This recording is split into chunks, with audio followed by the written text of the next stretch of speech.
రాష్ట్ర రాజకీయాల్లో బీఆర్ఎస్ మరోసారి యాక్టివ్ మోడ్లోకి వస్తుంది. లోక్సభ ఎన్నికల తర్వాత పార్టీ కార్యకలాపాలు కొంత మందగించిన నేపథ్యంలో ఇప్పుడు పార్టీని మళ్లీ గాడిలో పెట్టేందుకు అధినేత కేసీఆర్ స్వయంగా రంగంలోకి దిగారు. ఇవాళ ఎర్రవెల్లి ఫామ్ హౌస్లో కీలక సమావేశం నిర్వహించనున్నారు. దాంతో పార్టీ క్యాడర్లో జోష్ కనిపిస్తోంది. ముఖ్యంగా పార్టీ సంస్థాగత నిర్మాణం, సభ్యత్వ నమోదు, జిల్లా నియోజకవర్గ స్థాయి ఇన్ఛార్జీల నియామకం, క్యాడర్ యాక్టివేషన్ వంటి అంశాలపై కేసీఆర్ స్పష్టమైన దిశానిర్దేశం ఇవ్వనున్నట్లు పార్టీ వర్గాలు తెలిపాయి.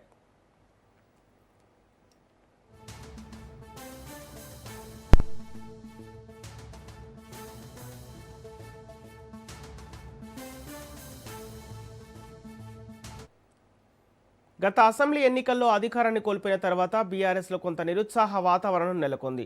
పలువురు నేతలు పార్టీ మారటం, కొన్ని జిల్లాల్లో క్యాడర్ సైలెంట్గా మారటం వంటి పరిణామాలు పార్టీని ఆలోచనలో పడేశాయి. అయితే ఇటీవల పార్టీ కార్యకర్తల నుంచి వస్తున్న ఫీడ్బ్యాక్, గ్రామ స్థాయిలో ఇంకా పార్టీకి బలమైన క్యాడర్ ఉందనే అంచనాలతో కేసీఆర్ మళ్ళీ సంస్థాగత నిర్మాణంపై ఫోకస్ పెట్టారు.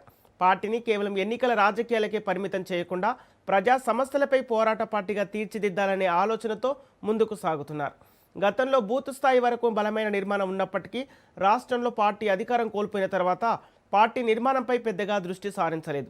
దీంతో మళ్ళీ గ్రామ కమిటీలు, మండల కమిటీలు, జిల్లా కమిటీలను యాక్టివ్ చేయాలని కేసీఆర్ నిర్ణయించారు. సభ్యత్వ నమోదు కార్యక్రమాన్ని భారీ స్థాయిలో చేపట్టి యువత, మహిళలు, రైతులు, ఉద్యోగులు, బీసీ వర్గాలను మరింతగా పార్టీలో చేర్చుకునేలా ప్రత్యేక ప్రణాళిక సిద్ధం చేస్తున్నారు.